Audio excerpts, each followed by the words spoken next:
સહજાનંદ સ્વામી મહારાજની જય, હરિપ્રસાદ સ્વામી મહારાજની જય, આત્મીય સમાજની જય જય જય, દાસના દાસ થવાની જય જય જય.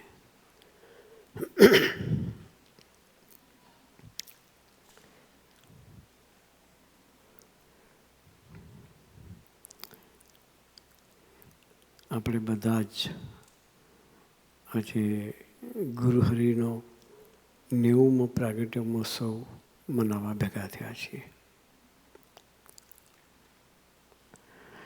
આનંદ સ્વામીએ, ભક્તિ સ્વામીએ આપણને સરસ સ્વામીજીના મહિમાની વાતો કરી.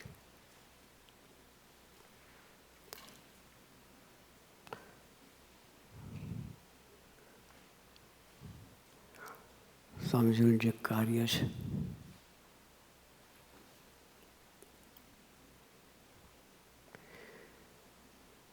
એ કોઈક જુદું છે.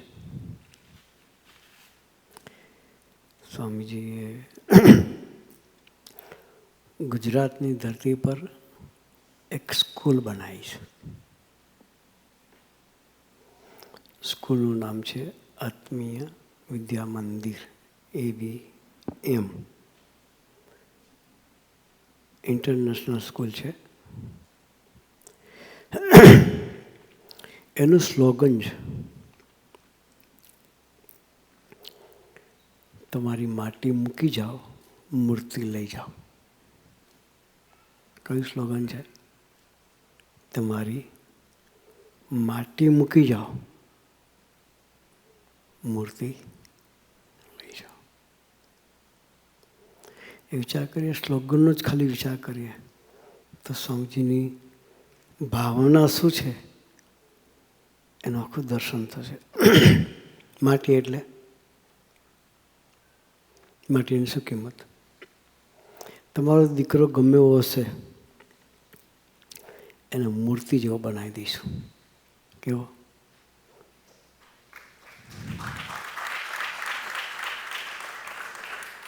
એનું પ્રોપર ઘડતર કરીશું. મંદિર હોય એમાં પગથિયામાં પણ આરસ હોય. મંદિરમાં પગથિયામાં આરસ હોય અને મૂર્તિ પણ આરસની જ હોય. બંને આરસ જ છે. પગથિયા પણ આરસના છે, મૂર્તિ પણ આરસની છે. પગથિયા પર પગ દઈએ આપણે અને મૂર્તિને માથે ચડાવીએ, પગે લાગીએ. ને શું ફેર છે?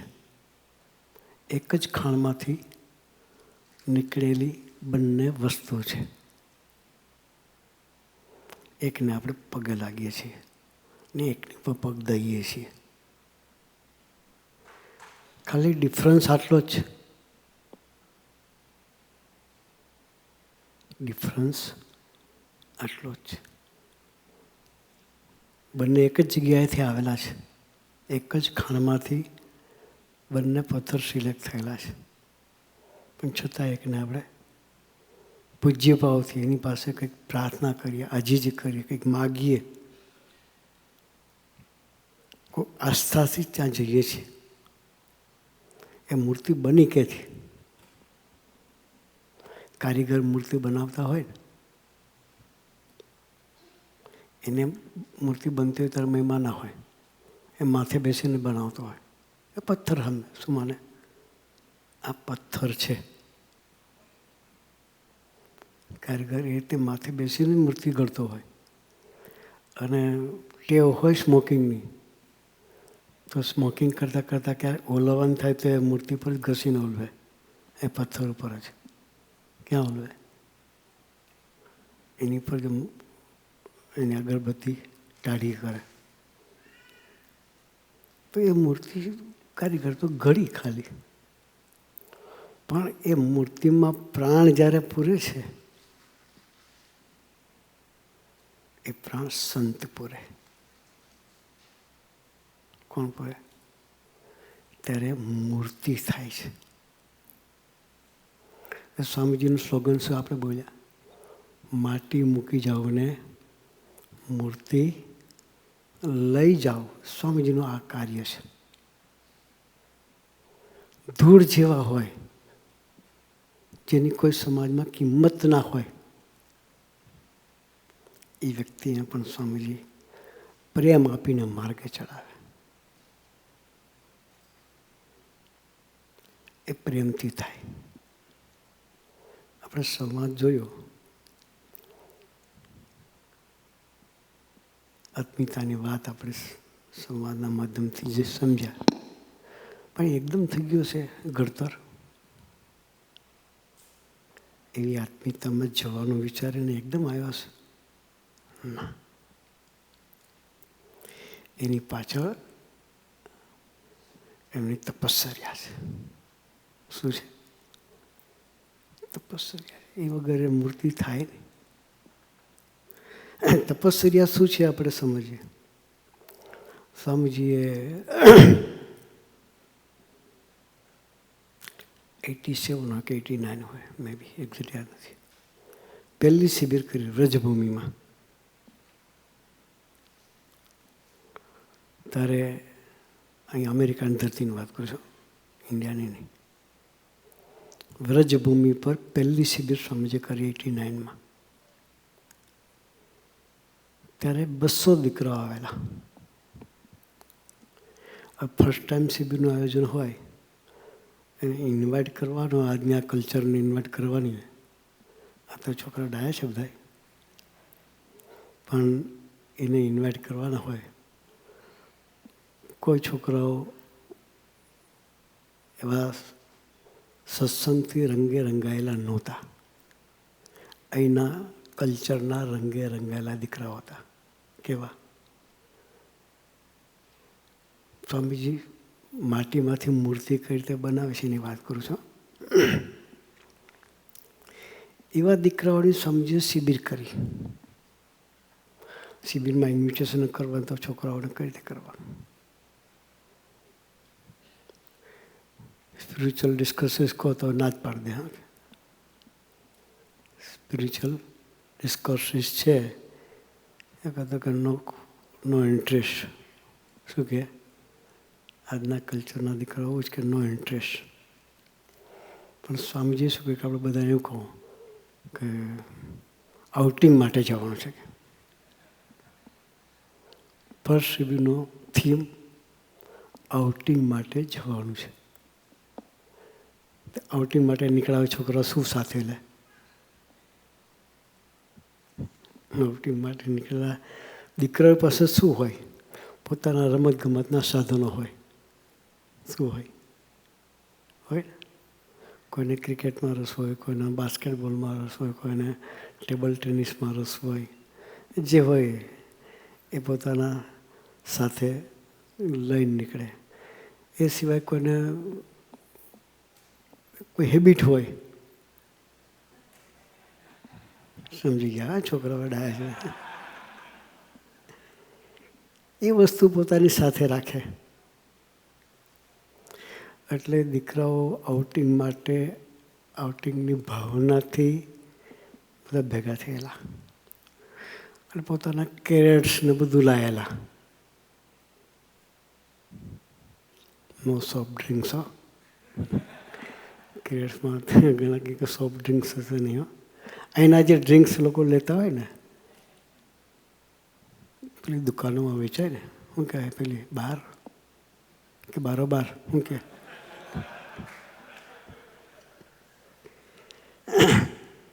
એ બારમાંથી ક્રેટો લાવેલા. હવે એને તમે એ માટીને મૂર્તિ બનાવો નહીં તો બને? એ માટીમાંથી મૂર્તિ બનાવવાનું કામ કેટલું વહમ. આપણે આપણા દીકરાને ન કહીએ કે કે બેટા તું સિગાર પીતો હોય તો બંધ કર. કહ્યું તો એના બાપની હિંમત નહીં કે છોકરાને કહી શકે. કહેવાય? ના કહેવાય. એટલે ફોન રમતું હોય છોકરું નાનું, હાથમાંથી લેશો તો તમને પરસેવો પાડી દેશે. નાના છોકરાને ફોન રમવા આપ્યો હોય, એના હાથમાંથી લઈ લેશો તો રોગ કકડ કરી મેળશે. એટલે આ તો મેચ છે ને, એમાંથી યુઝ થયેલા. હવે એનાથી છોડાવવાનું હોય તો એટલે બધા બહારમાંથી બધા કેરેટ લાયેલા અને આગલે દિવસે જે દિવસે શનિ રવિ વીકેન્ડનો પ્રોગ્રામ હતો શુક્રવાર રાતે બધા દીકરાઓ આવી ગયેલા. એટલે એ કેમ્પસમાં એ લોકોનું રહેવાની વ્યવસ્થા કરી હતી. સ્વામી કે ચાલો દીકરાઓને કેવી વ્યવસ્થા છે જોઈ આવીએ કે. તો સ્વામીજી જોવા નીકળ્યા. તો ફરતા ફરતા રખડતા એટલે થાકેલા તો બધા ખાઈને બધા સૂઈ ગયેલા. પોતાના શૂઝ બી કાઢ્યા નહોતા. શું? પોતાના બૂટ, શું કહો બૂટ કહો શૂઝ કહો, અમે દેશી ભાષામાં બૂટ કહીએ. હા, પોતાના બૂટ પણ કાઢ્યા એવા ને એવા સૂઈ ગયેલા. સ્વામીજી જોયું તો સ્વામીજી જાતે દીકરાઓના બૂટ કાઢ્યા. હા, એ કોણ કરે? છોકરાને જ્યારે ખબર પડી કે સ્વામીજી અમારા બૂટ કાઢ્યા છે, છોકરાના દિલમાં કેવું ના પડ્યું, એનો પ્રેમ અસર કર્યો. એ દીકરાઓ 3 દિવસ સ્વામીજી આનંદ કરાવ્યો દીકરાઓને. પછી બધા ગયા. પણ બીજી શિબિર જ્યારે કરી ત્યારે બધા કેરેટ વગર આવ્યા હતા. જે કેરેટ લઈને ગયા હતા એ કેરેટ વગર રમ્યા હતા. એ સ્વામીજી શું કર્યું એના પરિવર્તન કરવા માટે? તો કે એના લેવલે ગયા. એના લેવલે સ્વામીજી ગયા. એને એવો પ્રેમ આપ્યો કે મા બાપના પ્રેમને ભૂલાવી દે.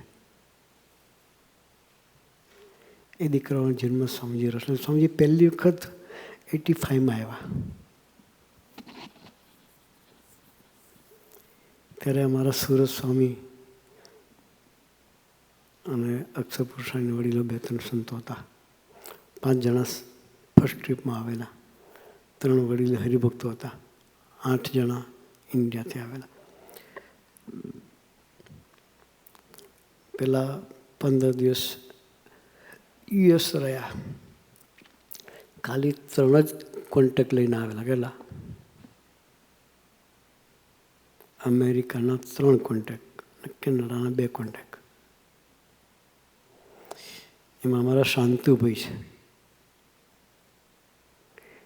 એ ફર્સ્ટ કોન્ટેક્ટમાં એ હતા. પ્રવીણભાઈ સોલંકી અને ત્રીજા વોશિંગ્ટનમાં અંબુભાઈ. એ 3 કોન્ટેક્ટથી સ્વામીજી આવેલા. કેનેડા ગયા. શાંતુનો નાના ભાઈ કેનેડામાં છે. એટલે સ્વામીજી કેનેડા ગયા તો ત્યાં એ દીકરાએ સ્વામીજી પધારે એટલે સભા તો આયોજન કરવું પડે. એટલે ગુજરાતી સમાજમાં ઇન્વિટેશન મૂક્યું કે આ રીતે ઇન્ડિયાથી સંતો આવ્યા છે અને સભાનું આયોજન કર્યું છે. અને સભા શરૂઆત કરી તો ખૂબ ભજનો ગાનાર બી જોઈએ ને. એટલે સત્સંગ હતો ને તો ભજન કોણ ગાય? ગાનાર, ભજનો ગાનાર ખૂબ જોઈએ. તો એક પ્રોફેશનલ પાર્ટી છે કેનેડામાં જે નોરતામાં આ બધા પ્રોગ્રામો કરતા હોય. ગ્રુપનું નામ છે ગીતાંજલિ ગ્રુપ. એને ઇન્વાઇટ કર્યા કે ભાઈ આ રીતે પ્રોગ્રામ છે, તમે જે થશે એ અમે આપી દઈશું, પણ તમે ભજનો ગાવા આવો. એ પાર્ટી બધી આવેલી. અને સાંજનો સમય, અત્યારે જે આપણે સભા રાખી છે એવો ટાઈમ. સ્વામીજીએ પૂછ્યું કેટલા વાગે સભા છે? તો કે સ્વામીજી સાંજે 6 વાગે સભા છે. એટલે સ્વામીજી જે ઉતાર્યા હતા ત્યાંથી 5:45 થયા એટલે સ્વામી ચલો આપણે સભામાં જઈએ. એટલે પેલા ભગત કહે કે સ્વામી હજુ કોઈ આવ્યું નથી કે સભામાં કોઈ. આપણે બધા ગમે એમ તો ઇન્ડિયન ને, છનો ટાઈમે તો 6 વાગ્યા પછી ઘેરથી નીકળીએ. આપણા સંસ્કારને ભૂલાય નહીં ને.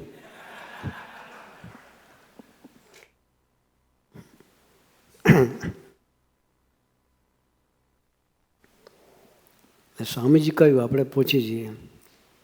પેલા ભાઈ કહ્યું સ્વામીજી હજુ કોઈ આવ્યું નથી ને વાર લાગશે બધા. તો કે આપણે 6નો ટાઈમ આપ્યો છે ને, તો અમેરિકામાં તો ટાઈમસર બધા ના આવે ગયા. 1 મિનિટ લેટ થયો તો જોબમાંથી ને છૂટો કરી દે કે એવું બધું મેં સાંભળ્યું છે કે. તો સાહેબ કે સભામાં તો બધા કે મોડા આવે કે.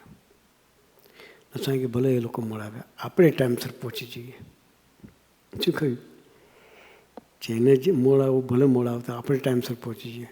તો સ્વામીજી 6 વાગે એક્ઝેક્ટ હોલમાં આવી ગયા. જોયું હોલમાં ખાલી ખુરશીઓ જ હતી. કોઈ વ્યક્તિ સભા ભરનારી નહોતી આવી. એટલે સ્વામીજીને થોડુંક આમ જોવાનું કે ચલો વિઝિટ કરીએ કે હોલનું કન્સ્ટ્રક્શન કેવું છે, શું છે.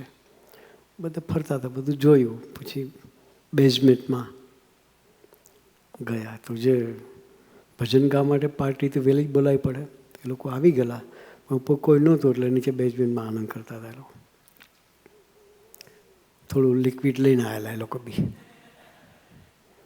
એટલે નીચે બેસીને સ્વામી નીચે જોયું તો બધા મસ્તીમાં હતા. એટલે સ્વામીજી કે છોકરાઓ શરમાશે અને સ્વામી પાછા ઉપર આવતા રહ્યા. સ્વામી હું થોડી વાર વોકિંગ કરી લઉં. એટલે સ્વામીજીએ 20-25 મિનિટ વોકિંગ કર્યું. પછી ધીરે ધીરે બધા ટાઈમ થયો એટલે બધા આવ્યા. એટલે સ્વામીજી વોકિંગ કરીને પછી સભામાં બિરાજમાન થયા. પેલા છોકરાઓએ કીર્તન ભક્તિ ચાલુ કરી. કીર્તનો ગાય, વચ્ચે વચ્ચે તરસ લાગે એટલે ઘૂંટલો લે, પાણીનો નહીં. જે લાવ્યા હતા એનો. એમ કરતાં કરતાં ભજનો ગાય. એટલે 1 ભજન ગાયું, 2 ગાયા, 3 ગાયા.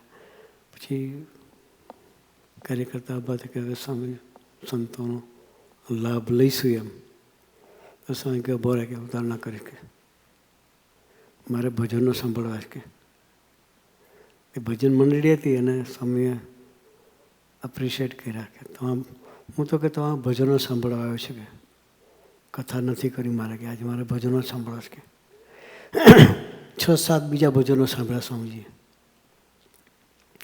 પછી સમજી કે હવે 10 મિનિટ છોકરાને વાત કરું. પછી સ્વામીજીએ 15-20 મિનિટ સ્વામીજીએ ગોષ્ઠી કરી, આનંદ કરાયો. પછી 1 બાય 1 બધા સ્વામીજીને દર્શન કરવા માટે સ્ટેજ ઉપર આવતા હતા. એટલે પેલા જે સંગીતવાળા જે મંડળ હતું એને સ્વામીજીએ પેલા ભજનો ગળાય એટલે આ સ્વામીજી સારા છે, આ સ્વામીજી સારા છે, આપણને ફાવશે. એટલે બધા સ્વામીજી પાસે પગે લાગવા છેલ્લે નીકળ્યા. તો સ્વામીજીને કે સ્વામીજી કેટલું રોકાવાના છો કે. સ્વામી કે બસ 1 અઠવાડિયું છું કે. તો કે કોને ઘેર રોકાવાના, અમારાથી તો ત્યાં અવાય કે. તો સ્વામી કે અવાય ને કે હું તમારા માટે આવ્યો છું કે. શું કે સ્વામીજી? હું તમારા માટે તો આવ્યો છું. એટલે છોકરાઓ સવારે સ્વામીજી પૂજા કરતા હોય તો બધા દીકરાઓ પૂજામાં આવી ગયા. સ્વામી કે આપણે ભજનો સંભળાવો. રોજ સવારે પૂજામાં એના ભજનો સાંભળે. છોકરાઓને લગની લાગી. રોજ સ્વામીજી જ્યાં હોય ત્યાં પૂજામાં પહોંચે અને ભજનો સાંભળે. અઠવાડિયું પૂરું થયું એટલે સ્વામીજી નીકળતા હતા કે સ્વામીજી હવે તમારું દર્શન ક્યારે થશે? સ્વામી આપ અહીંથી ક્યાં વધારો છો? સ્વામી કે શિકાગો જઉં છું કે. તો કે સ્વામી શનિ રવિ અમારાથી હવાય કે તો જ્યાં હો ત્યાં? સ્વામી કે હવાય ને કે અમારે તો તમારો ભજનનો લાભ મળશે કે આવો વાંધો નહીં. તો શિકાગો અને કેનેડા વચ્ચે ડિસ્ટન્સ ખબર છે આપણને, બરાબર? મિનિમમ 10 કલાક થાય. બાય રોડ નીકળીએ તો 10 કલાક થાય. એ દીકરાઓ એક સ્વામીજીના પ્રેમે કરીને જેટલા વીકેન્ડ સ્વામીજી રહ્યા એ વીકેન્ડમાં શુક્રવાર રાતે નીકળે શનિવારે પહોંચે, શનિવાર લાભ લે, રવિવાર લાભ લે, રવિવાર રાતે સભા કરીને પછી નીકળે પાછા પોતાના જોબ પર સોમવારે પહોંચવાનું હોય. તે દરેક વીકેન્ડમાં છોકરાઓ જાય ને આનંદ કરે. પછી સ્વામીજી અમેરિકન વિચરણ પૂરું થયું એટલે છોકરાઓ કહે સ્વામીજી હવે ફરી ક્યારે બધા કારણ કે મારે ગુજરાતમાં બહુ કામ છે કે ના આવું કે શું કે સ્વામીજીનું આમ એક્શન રીતિ બધી અલૌકિક. સ્વામી કે મારે ગુજરાતમાં બહુ કામ છે કે સ્વામી અમે શું કરીએ કે તમે અમારા માટે આવો કે એક ઘર જ ઊભી કરી સ્વામીજી. સ્વામી કે તમને ભગવાને સરસ બુદ્ધિયોગ આપ્યો છે, કીર્તન ભક્તિ સરસ કરો છો કે તો કે અઠવાડિયે ભેગા થવાનું એટલે કીર્તન ભક્તિ કરવાની બસ. એ તો અંગમાં હતું કંઈ નવું હતું એના માટે નવાઈ હતી જ નહીં કે સ્વામીજી પાકું કે તમે આ આજ્ઞા કરી છે તો અમે અઠવાડિયે ભેગા થઈને કીર્તન ભક્તિ કરીશું. એ છોકરાઓએ કીર્તન ભક્તિ સ્વામીજી ગયા પછી ચાલુ કરી. સ્વામીજી કોઈને કહ્યું નથી કે તમે પીવાનું બંધ કરો. આટલા દિવસ સાથે ફર્યા પણ સ્વામીજીએ એવું નથી કહ્યું કે તમે પીવાનું બંધ કરો. એક પ્રેમ આપ્યો. સ્વામીજીની આજ્ઞા કરીને અઠવાડિયે એક વખત વીકેન્ડમાં બધા ભેગા થાય અને કીર્તન ભક્તિ કરે. થોડી કંઈક કોઈ એકાદો વાત કરનાર હોય તો પ્રસંગો શેર કરે, સ્વામીજીનું આખું રૂટિન્સ હોય બધી વાત કરે. એમ કરતાં 6 મહિના થયા એટલે એ લોકોને રિયલાઇઝ થયું કે આપણે એક બાજુ ભગવાનની કીર્તન ભક્તિ કરીએ છીએ અને બીજી બાજુ આપણે ડ્રિંક્સ કરી છે આપણને સોંપતું નથી. એ લોકોએ સામેથી જ ડ્રિંક્સ બંધ કર્યું અને ધીરે ધીરે કરતાં બધા જ રેગ્યુલર સભા કરતા થયા. એ છોકરાઓને રાજી કરવા માટે સ્વામીજી દર વર્ષે જ્યારથી સ્વામીજી 87થી 2019 સુધી સળંગ સ્વામીજી એકે વર્ષ ખાલી રાખ્યું નથી. એના ફળસ્વરૂપે આજે એક સમાજ આજે બધા બેઠા છે એ સ્વામીજીની તપસ્યા. એક દીકરાની પાછળ સ્વામીજી એવો પ્રેમ આપ્યો. આ દીકરો બેઠો છે અમારી સામે કેમેરો લઈને, એ અત્યારે પોતે પ્રિન્સિપાલ છે, સ્કૂલમાં પ્રિન્સિપાલ છે. એને પૂછે ભણેવો હતો અને એની હાજરીમાં જ પૂછું, ખાનગી જાહેર બધાને પૂછે જ પૂછું. એ ભણેવો જ નહોતો. સ્વામીજી જો એના જીવનમાં રસ ના લીધો હોત તો એ ભણ્યો ન હોત. એ છોકરો ભણ્યો અત્યારે પ્રિન્સિપાલ થયો ને એ સંતો વગર રહી શકતો નથી. એ ઘડતર કોણે કર્યું? એ માટીમાંથી મૂર્તિ બનાવી કોણે? સ્વામીજીએ. સ્વામીજીનું કાર્ય આ છે. પેલો પ્રસંગ કીધો ને, સ્વામીજીને કોઈ પૂછ્યું કે સ્વામીજી તમારા કેટલા મંદિરો?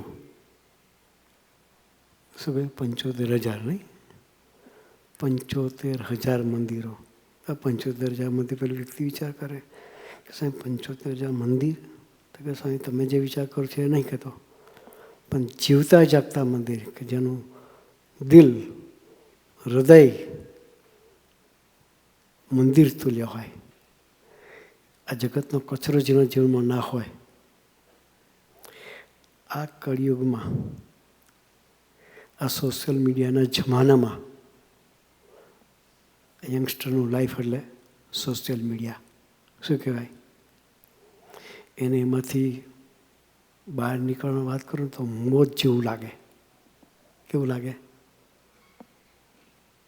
એને છોડવાનું કહીએ તો એવું કે એ પ્રાણ જાય પણ સોશિયલ મીડિયા ના જાય.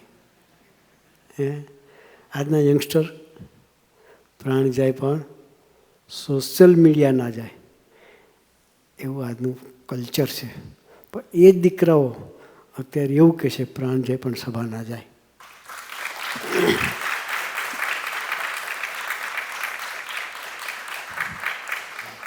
એ પરિવર્તન એટલે શું? માટીમાંથી મૂર્તિ ના થાય. એ પરિવર્તન એટલે માટીમાંથી મૂર્તિ. એટલે સ્વામીજી એ પરિવર્તન કરવા માટે એ દીકરાઓના જીવનમાં રસરૂપ થઈ અને પ્રોપર જીવન જીવીને મા બાપની હાંસ મેળવે છે સ્વામીજી. ઘણી વખત અહીં દીકરા ભણવા આવ્યા હોય, પછી આપણા દીકરાઓના ગ્રુપમાં હોય તો એના મા બાપ પહેલી વખત મોકલ્યો હોય, દીકરો ક્યાં ત્યાં જઈને શું કરશે, અમેરિકા જોયું નથી, કોણ સગું, કંઈ ખ્યાલ નથી. પણ જ્યારે ગ્રુપમાં જોડાય છે ત્યારે એના મા બાપ ત્યાં નિરાતે ઊંઘી શકે છે. અમને મળે ત્યાં ગુજરાતમાં કે મારો દીકરો ત્યાં તમારા ગ્રુપમાં છે, એટલે અમે શાંતિથી ઊંઘી કે હાથ દઈને સૂઈ શકીએ છીએ. એ મા બાપની જે હાસ છે એ સ્વામીજી એક આ યુવા સભાના માધ્યમથી યુવકોનું જતન કરી અને દરેકને માર્ગે ચડાવે છે. તો આવો સરસનો યોગ મળ્યો છે. આ કળિયુગમાં સતયુગનું વાતાવરણ સ્વામીજીએ સર્જ્યું છે. તો એ સતયુગમાં આપણે રહી આપણા દીકરા દીકરીઓને પણ આ માર્ગે લાવવા માટે પ્રયત્ન કરીએ. એની યાત્રા પણ સરસ ભગવાન તરફ ચાલે. ભગવાન તરફ ચાલશે તો પોતાની ડેસ્ટિનેશન બી ક્લિયર થશે, ભણવામાં પણ ફોકસ થશે અને એનું લાઈફ બનશે. તો આપણે આપણા દીકરાઓનું જો ખરેખર જો લાઈફ બનાવવું હોય તો એને પણ સરસ સત્સંગના માર્ગે વાળીએ અને આપણા દીકરાઓને ખરેખર આપણા રાખવા હોય તો એને આ સરસના ગ્રુપમાં આવતા કરીએ. તો એને માટે આવું સરસ સ્વામીજીએ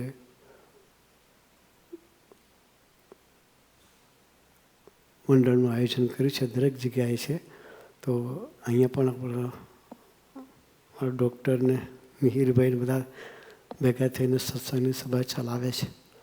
તો આપણે બધાએ આપણા દીકરાઓને પણ સત્સંગના માર્ગે વાળીએ અને આપણે પણ નિરાંતેથી ઊંઘ લઈ શકીએ એવું વાતાવરણ ઘરમાં ઊભું થાય. તે માટે ગુરુએ આપણને સૌને ખૂબ ખૂબ ખૂબ બળબુદ્ધિની શક્તિ આપે, એ જ પ્રાર્થના સહજાનંદ સ્વામી મહારાજની.